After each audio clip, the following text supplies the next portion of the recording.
पाकिस्तान की ठुकाई के बाद अगला नंबर बांग्लादेश का आने वाला है। नरेंद्र मोदी पहले मालदीव के मोइजू को लाइन पर लाए थे, आपको याद होगा, उड़ रहा था, चीन के गोद में बैठा था, उसको लाए बेटा नीचे आओ जरा।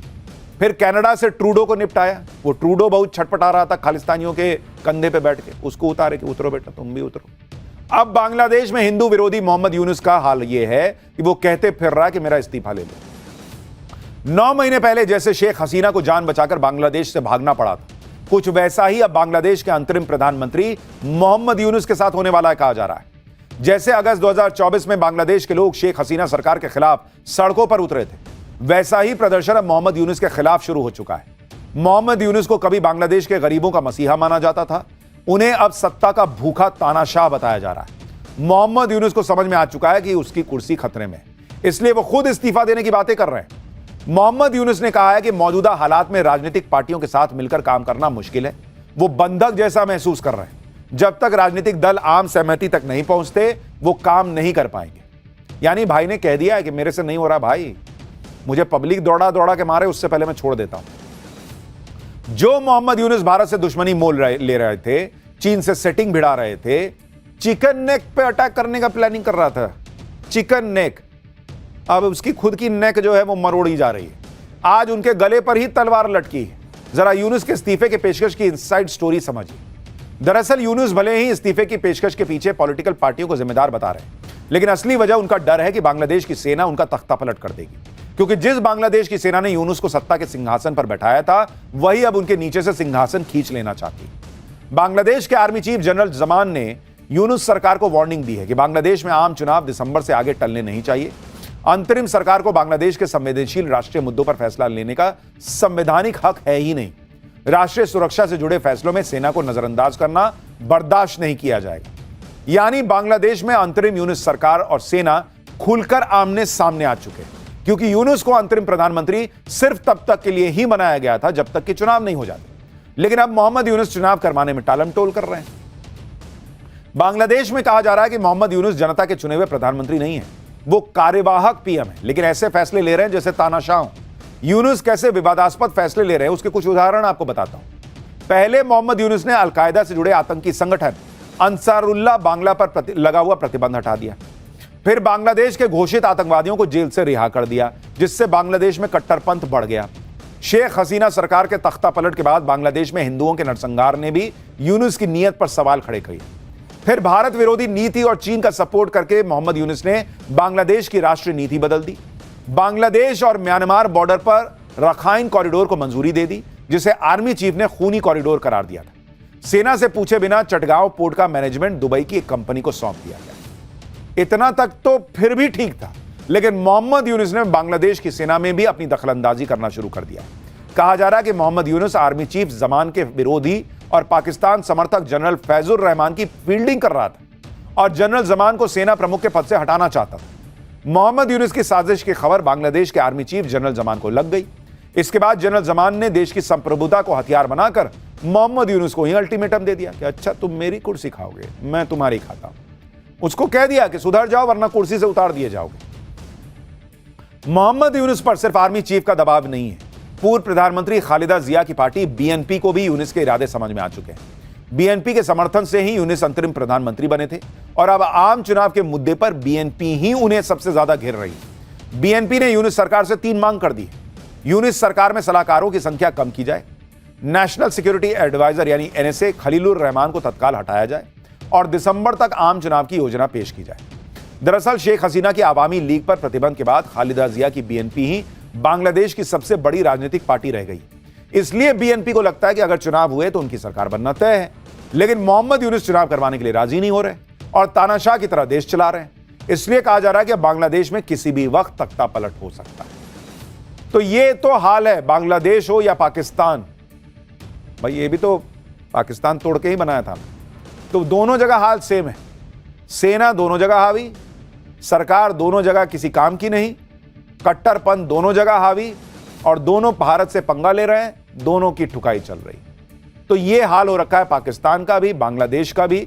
और मुझे लगता है कि भारत से जो भी हिसाब किताब टेढ़ा करने का प्रयास करता है उसको समझ में आ जाना चाहिए कि ये नया भारत जो है ना वो कायदे से समझाता है। इस वक्त नरेंद्र मोदी पाकिस्तान को झटके पर झटका दिए जा रहे हैं। पाकिस्तान का पानी अब भी बंद है, पाकिस्तान के लिए एयर स्पेस अब भी बंद है, वीजा अब भी बंद है, व्यापार अब भी बंद है, पाकिस्तान के जासूस पकड़े जा रहे हैं। दुनिया भर में अपनी टीमें भेजकर नरेंद्र मोदी पाकिस्तान की कपड़ा फाड़ धुलाई करने में जुटे हैं। यानी पाकिस्तान के चीथड़े उड़ रहे हैं और साथ ही साथ मिशन पीओके की तैयारी भी चल रही है, जो मैं आपको बार बार बता रहा हूं। लेकिन इधर आप देश की राजनीति का गजब हाल देखिए कि जो नरेंद्र मोदी पाकिस्तान के पीछे पड़े हैं, उनके पीछे देश में इंडी वाले और कांग्रेस वाले पड़े हुए हैं। मतलब मोदी पाकिस्तान के पीछे, कांग्रेस मोदी के पीछे। टू मच फन वाला हाल हो गया। देश में ऐसी पॉलिटिक्स चल रही है, इसमें फन नहीं है बॉस। वो तो फिल्मी डायलॉग था, आपको बोल दिया, एक दे दिया ऐसे बीच में। ये सब बड़ा गंभीर है जो देश में चल रहा है। आप देखेंगे तो हैरान रह जाएंगे कि किस लेवल की पॉलिटिक्स चल रही है और कांग्रेस ने क्या नया कांड कर दिया। इसके बारे में आज आपको बताऊंगा। यह भी बताऊंगा कि नरेंद्र मोदी के पीछे पड़ी कांग्रेस का कौन सा कच्चा चिट्ठा खुल गया जो शायद उसने भी नहीं सोचा होगा। सोचा तो पाकिस्तान ने भी नहीं था कि नरेंद्र मोदी उसे इतना मारेंगे, इतना बर्बाद कर देंगे। आज पाकिस्तान की बर्बादी का ऐसा सबूत हम पाठशाला में लेकर आए हैं जिसे देखकर खुद राहुल गांधी भी उछल पड़ेंगे। राहुल गांधी बार बार सवाल पूछ रहे हैं, भारत के कितने विमान गिरे, कितना नुकसान हुआ। आज पूरा देश देखेगा कि 3 दिन की लड़ाई में नरेंद्र मोदी ने पाकिस्तान का कितना भयंकर नुकसान करके छोड़ा है। सेना को जो फ्री हैंड प्रधानमंत्री ने दी, उसका नतीजा क्या हुआ और सेना ने कितना पाकिस्तान को ठोका, आज उसका सबसे बड़ा सबूत आ गया है। लेकिन यह सब देखने से पहले उस भयंकर राजनीति का एक ट्रेलर तो देखिए, जिसे देखकर किसी भी राष्ट्रवादी का चेहरा शर्म से झुक जाएगा कि क्या पॉलिटिक्स चल रही है इस देश में। पाकिस्तान गिड़गिड़ा रहा है कि भाई हम भूखे मर जाएंगे, लेकिन यहां देश में राहुल गांधी एंड टीम भाई साहब वो कर रहे हैं जो आप देखेंगे तो सिर शर्म से झुक जाएगा। ऑपरेशन सिंदूर पर राहुल गांधी ने जो दांव पहले चला वो तो फेल हो गया। अब वो सवालों की नई लिस्ट लेकर आए। राहुल गांधी ने पीएम मोदी का एक बयान शेयर किया। पहले वो वीडियो देखिए, फिर बताता हूं कि राहुल गांधी ने पीएम मोदी से सवाल क्या पूछे। पाकिस्तान की तरफ से जब ये कहा गया कि उसकी ओर से आगे कोई आतंकी गतिविधि और सैन्य दुस्साहस नहीं दिखाया जाएगा, तो भारत ने भी उस पर विचार किया।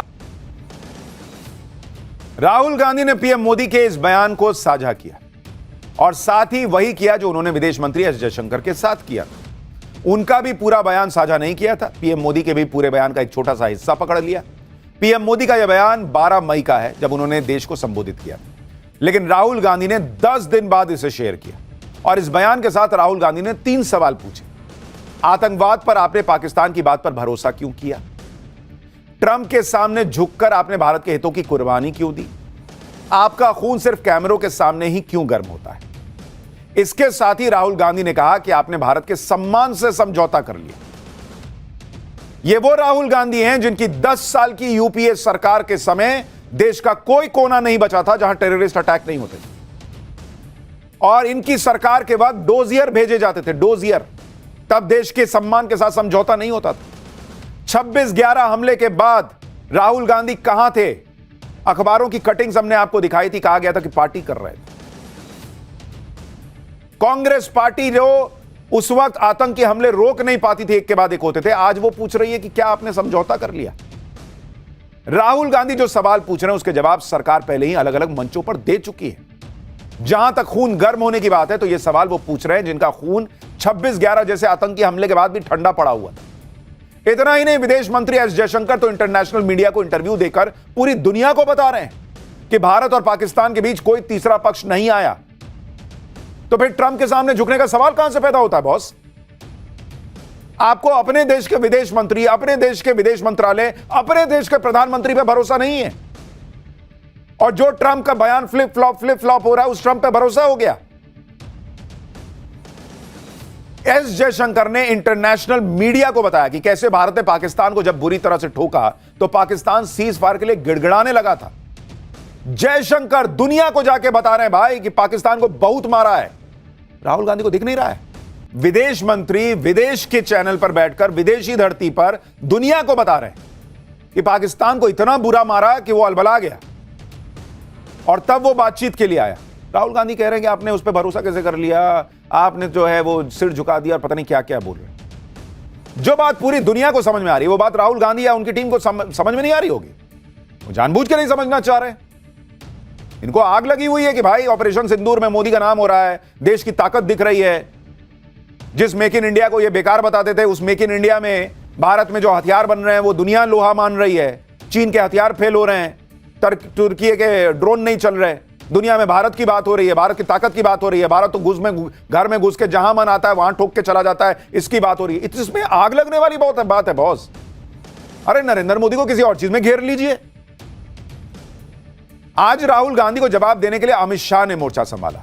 देश के जवानों के हौसले को सलाम करते हुए अमित शाह ने ऑपरेशन सिंदूर की सफलता को लेकर सवाल उठाने वालों को तगड़ा जवाब दिया। एक बार अमित शाह को सुनिए, फिर बताता हूं कि राहुल गांधी अब विदेश मंत्री एस जयशंकर पर कौन से नए सवाल लेकर आए। ऑपरेशन सिंदूर अपनी भूमि पर हुए टेरर हमलों के जवाब के इतिहास में सबसे सटीक और सभी उद्देश्यों को पूर्ति करने वाला ऑपरेशन था। और इस सटीक ऑपरेशन का न केवल भारत, पूरी दुनिया के एक्सपर्ट्स भूरी भूरी प्रशंसा कर रहे हैं और हमारे सेना के जवानों की भी प्रशंसा, इनकी वीरता की प्रशंसा, इनकी मारक क्षमता की प्रशंसा और साथ में सेना के संयम की भी प्रशंसा हो रही है कि हमने केवल आतंकी अड्डों और उनके एयरबेस को ही टारगेट किया। किसी देश को आतंकी हमले का कैसा जवाब देना चाहिए, यह अमित शाह ने राहुल गांधी को समझा दिया और पाकिस्तान को भी। पाकिस्तान तो शायद डर के मारे समझ जाए, लेकिन राहुल गांधी नहीं रुक रहे भाई। पीएम मोदी से सवाल करने के बाद राहुल गांधी ने फिर विदेश मंत्री एस जयशंकर को निशाने पे लिया। ऐसे टाइम पर जब भारत का अलग अलग डेलीगेशन दुनिया को बता रहा है कि हमने पाकिस्तान को मारा है, आगे और मारेंगे, एस जयशंकर दुनिया में जाकर बता रहे हैं कि हमने मारा है, हम और मारेंगे, राहुल गांधी अपने ही विदेश मंत्री को टारगेट किए जा रहे हैं। राहुल गांधी ने विदेश मंत्री से फिर 3 सवाल पूछे कि भारत को पाकिस्तान के साथ क्यों जोड़ दिया गया, पाकिस्तान की निंदा करने में एक भी देश ने हमारा साथ क्यों नहीं दिया, ट्रंप को भारत और पाकिस्तान के बीच मध्यस्थता करने के लिए किसने कहा। इसके साथ ही राहुल गांधी ने लिखा कि विदेश नीति धराशायी हो गई। राहुल गांधी के हमले से बीजेपी भी आक्रामक हो गई है। बीजेपी कह रही कि राहुल गांधी तय कर लें कि क्या वो नेता प्रतिपक्ष हैं या पाकिस्तान के निशाने पाकिस्तान है। सुनिए एक बार बीजेपी को, फिर आपको बताता हूं कि कैसे खुद कांग्रेस के नेता भी राहुल गांधी की इस पॉलिटिक्स से खुद को किनारा कर रहे हैं। कांग्रेस के नेताओं के बयान का सहारा लेकर भारत को बदनाम करना पाकिस्तान द्वारा और आपका मौन रहना, यह चिंताजनक है। आप तय कीजिए राहुल गांधी जी, आप किस तरफ हैं? आप भारत के नेता प्रतिपक्ष हैं या पाकिस्तान के निशाने पाकिस्तान हैं? कि भारत के साथ अगर कोई गद्दारी कर रहा है तो वो कांग्रेस पार्टी कर रही है, राहुल गांधी कर रहे हैं। राहुल गांधी जिस तरह की पॉलिटिक्स कर रहे हैं ना बॉस, वो इतना हाथ पैर मार के 99 पे पहुंचे हैं सीट पे, भले उनका इकोसिस्टम उन्हें जीता हुआ दिखा दे, लेकिन अगर इस तरह की पॉलिटिक्स करेंगे तो फिर 100 नहीं छू पाएंगे, मैं आपको बता रहा हूं। राहुल गांधी ऐसे वक्त में विदेश मंत्री एस जयशंकर पर सवाल उठा रहे हैं जब उनके पहले के आरोपों को ही कांग्रेस के दिग्गज नेताओं ने भाव नहीं दिया। एक इंटरव्यू में कांग्रेस के सीनियर नेता पी चिदंबरम ने एस जयशंकर पर राहुल गांधी के आरोपों पर कमेंट करने से इनकार कर दिया था। इसी तरह कांग्रेस के वरिष्ठ नेता और मोदी के धुर विरोधी माने जाने वाले सलमान खुर्शीद ने भी पार्टी के स्टैंड से अलग साफ कर दिया था कि भारत और पाकिस्तान के बीच किसी का कोई दखल नहीं था, कहीं मध्यस्थता नहीं थी। इससे पहले कांग्रेस सांसद शशि थरूर भी ऑपरेशन सिंदूर को लेकर मोदी सरकार की कूटनीति का समर्थन कर चुके हैं। कुछ नहीं तो राहुल गांधी और कांग्रेस पार्टी को अपने ही पार्टी के सीनियर नेताओं से विदेश नीति और कूटनीति का ज्ञान ले लेना चाहिए भाई। आप भविष्य में पीएम बनना चाहते हैं और ऐसी पॉलिटिक्स करिएगा, पब्लिक बनाएगी पीएम। पब्लिक कहेगी आपको समझ ही नहीं है विदेश नीति की, क्या बात कर रहे हैं आप। और सिंपल लॉजिक के लेवल पर भी देखिए, राहुल गांधी कह रहे हैं कि हमने पाकिस्तान को बता दिया कि भाई हम तुम्हारे यहां मारने वाले हैं और आतंकी जो है वो वहां से भाग गए, और पाकिस्तान ने कहा कि अच्छा ठीक है, एक काम करो, तुम मार लो हमको। वो असीम मुनीर जो अपनी सियासत करने के लिए पहलगाम पर हमला करता है, अपनी कुर्सी बचाने के लिए पहलगाम में हमला करवाता है, उसने अपनी बेइज्जती कराने का फैसला कर लिया कि ठीक है भारत हमको मार दो, हम बस अपने आतंकी हटा लेते हैं। और मसूद अजहर ने अपने परिवार को वहीं मरने के लिए छोड़ दिया और खुद भाग गया। क्या राहुल गांधी बात करते हैं बॉस?